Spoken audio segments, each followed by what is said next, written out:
My name is Emil. I'm a digital strategist. I answer marketing questions. Today's question is about Facebook ads, specifically the challenge of lookalike audiences. And the question's from Reddit, from a Panda Handa.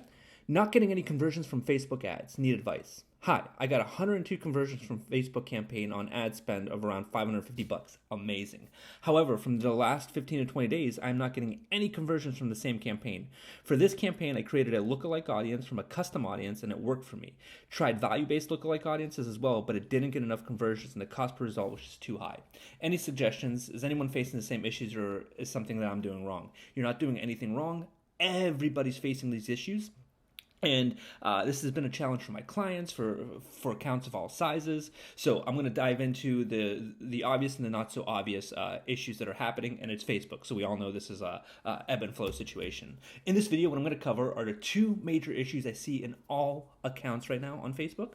The funnel components to check, not just saying check the funnel, but specifically which ones. And then, of course, what FB marketers should be doing. But first, every Sunday, I send out one email that recaps all the marketing questions I answered that week. If you want to stay up to date on best practices, strategies, and become an overall stronger marketer, I think you would really enjoy this recap. It would mean the world to me if you could subscribe to the newsletter and my YouTube channel. Now, back to the answer. There are two major considerations with Facebook ads, and one's going to be the funnel and the other is going to be targeting.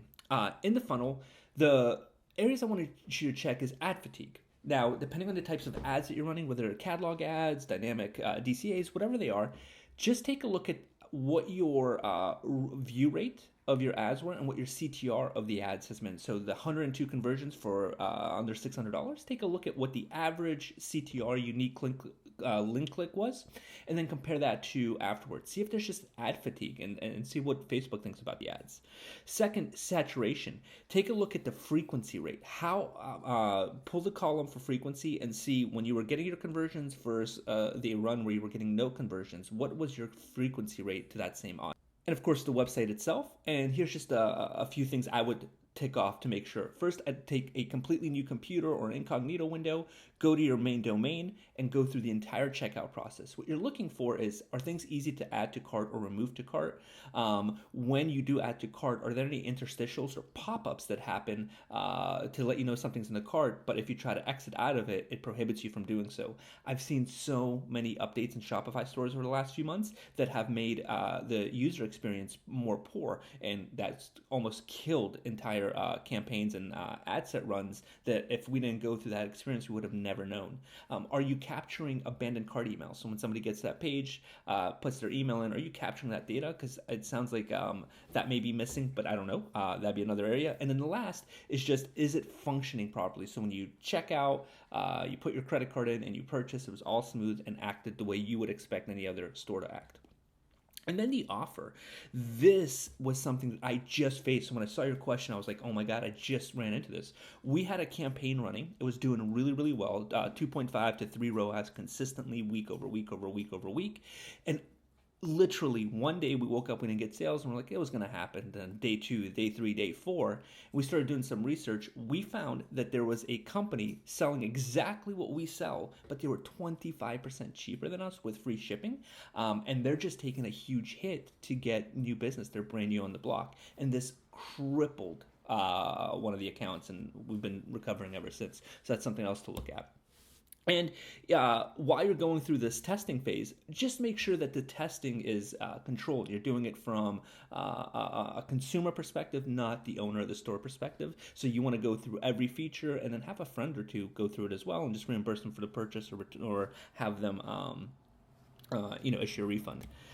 Then there's the targeting component. Now, slow iOS adoption could be affecting you. I've had 3 accounts where we've been looking at the rate of iOS adoption because they're primary converters, 85 to 90% use iOS, and the rollout of iOS updates. So here's a great one. In 2020, when iOS 14 was released, only over 14.7% almost took the update after 48 hours and 38% after 15 days.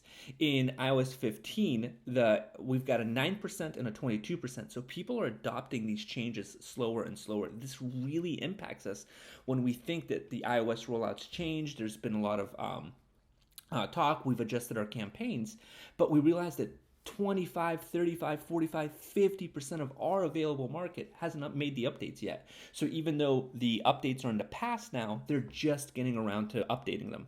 And what I did was for our accounts, we pulled up the last reports, and we really started seeing changes in mid-October. And those mid-October changes 100% correlate to major iOS 15 releases, bringing people from all the way iOS sub 14 up to 15. And that has tremendously changed the playing field. Even though we've all been talking about it, the rate of adoption has caused a delay. So Apple releases it, but our users don't actually deploy it until weeks, if not months later. This is super scary because we're not adjusting in real time with the device changes. And then there's list issues, and this is what I do to diagnose list issues. First, I'll go to conversion. I'll go to Google Analytics, pull my conversion report, my sales conversions report, and I'll do it by device type. And I want to get a percentage of how many people are that are converting from Facebook ads are on iOS, because this is literally cost $10+ billion globally in e-commerce from NPR report that I read the other day. So a $10 billion change. It sounds like we're all getting wrapped up into this. I want to know what percentage of my audience is being uber affected. The second is checking your lists. I've noticed that any lookalike lists that have below 10,000 matches in it, it starts to become really unusable these days in this last 6-8 months. So those lists are just terrible for us. What I've been doing with my clients and what I recommend for you is start looking at YouTube ads. YouTube ads are incredibly low cost and effective, and totally undervalued still. Google Shopping, moving into Google Shopping takes a little more effort, but it's so worth it. The intent-based versus the push-based, where you're getting somebody just to see something and possibly buy it, there's no comparison. Google Shopping's the shit. And then Amazon. Getting to Amazon right now, though they are the devil, there's no reason not to. Every store I've moved that was a Facebook first business onto Amazon is seeing tremendous results for a fraction of the budget. But you don't get customer lists. You don't talk one-on-one to your customer, heavy regulation, and they basically own your distribution channel. So you should deploy that once you have other distribution channels you're happy with. And it sounds like you've got to work on Facebook. I would adopt YouTube or Google Shopping.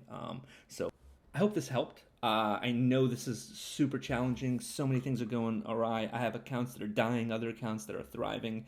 If you have any questions, please just ask away. I'm happy to answer them. I love doing this.